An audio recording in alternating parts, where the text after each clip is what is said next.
Kita melawat Masjid Laksmana, bukan Laksmana, Muhammad Cheng Ho.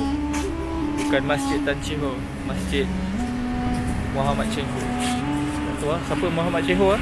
Misi mencari kedai gunting rambut di Batam.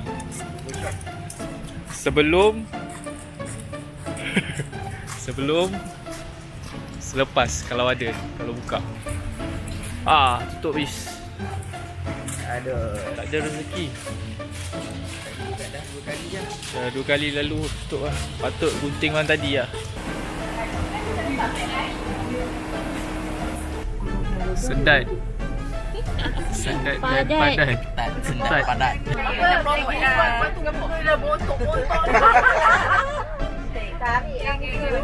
Terpelanggan kan? Kena naikkan pipi ke? Ambil sini jangan bagi tendung. Kau buat spa tak? Aku buat rambut. Ni macam montok je ni. Dan dia buat lah. Tadi korang keluar kan? Tengok tu gimana. Nasib baik bukan perempuan yang buat hal hari ni guys. Kata mesti kena kecam. Aku fokus ni kau sangat. 1, 2, 3. Hasil tangkapan. Ni? Dah beli beg kan dia DIY. Sama ya? Bawa balik air zam-zam. Alhamdulillah.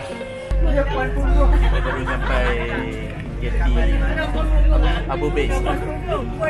Dia ada pasir gudang yang menunjukkan 2.25. Dia dah tutup. Jadi gerak. Tapi dia kenyataan.